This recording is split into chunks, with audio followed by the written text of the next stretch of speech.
Bonjour à tous. Aujourd'hui, on va s'attaquer à un document qui, je sais, peut faire un peu peur au premier abord, mais qui est en réalité le meilleur ami de tout entrepreneur qui veut réussir au Maroc. Je parle bien sûr du business plan. On a souvent ça, une idée géniale qui nous trotte dans la tête, une vision d'un projet qui pourrait vraiment tout changer. Mais voilà, devant la montagne de choses à faire, on se sent un peu perdu. Le premier pas semble, impossible à faire. C'est une situation que beaucoup d'entrepreneurs connaissent. Et puis arrive ce moment décisif. On va voir la banque, on a besoin d'un financement, et là, paf, on nous demande le fameux business plan. D'un coup, tout l'enthousiasme retombe et on se sent complètement bloqué. Surtout, pas de panique, on va démystifier tout ça ensemble. Ok, première chose à faire, il faut oublier l'image du simple document administratif, ennuyeux et compliqué. Le business plan, il faut le voir pour ce qu'il est vraiment. C'est notre feuille de route. C'est le GPS de notre projet, celui qui va nous guider pas à pas vers la réussite. Alors concrètement, qu'est-ce que c'est ? C'est simplement un document qui va raconter toute l'histoire de notre projet de A à Z.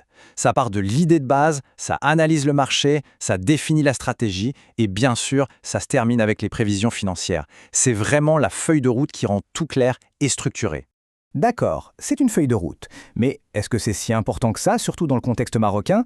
La réponse, c'est un grand oui. Et pas juste pour faire joli. Il y a des raisons très concrètes. Il faut voir ça comme une sorte de clé multiporte. D'abord, c'est indispensable pour avoir un financement bancaire. C'est aussi ce qui va nous permettre de répondre sérieusement à des appels d'offres ou encore de convaincre des partenaires de nous suivre dans l'aventure.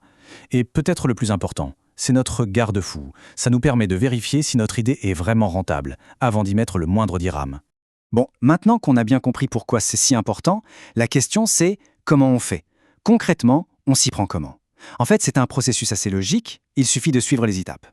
Voilà le plan de match. Il y a 6 grandes étapes. On part de l'idée et on avance brique par brique jusqu'à avoir un plan de financement solide. Il ne faut pas se laisser impressionner par la liste, vous allez voir, chaque étape découle assez naturellement de la précédente. On commence par le début, la base, la présentation. C'est quoi le projet ? Qui le porte ? Et surtout, à quels besoins concrets est-ce qu'on répond ? C'est là qu'on doit réussir à formuler ce qu'on appelle le pitch. Il doit être super clair, concis et donner envie d'en savoir plus. C'est la première impression. Elle est cruciale. Deuxième étape, l'étude de marché. Parce qu'une idée, même si elle est géniale, elle n'existe pas toute seule dans son coin. On doit savoir à qui on s'adresse, qui sont nos futurs clients, qui sont nos concurrents et qu'est-ce qu'ils font déjà. C'est un vrai travail de détective, mais c'est absolument essentiel pour être sûr qu'il y a une vraie place à prendre. Maintenant, on passe au cœur du sujet, la stratégie commerciale. Concrètement, comment on va gagner de l'argent ? C'est quoi ? Le produit ou le service exact qu'on vend ? À quel prix ? Et comment on va le vendre ? Sur Internet, en magasin, via des partenaires.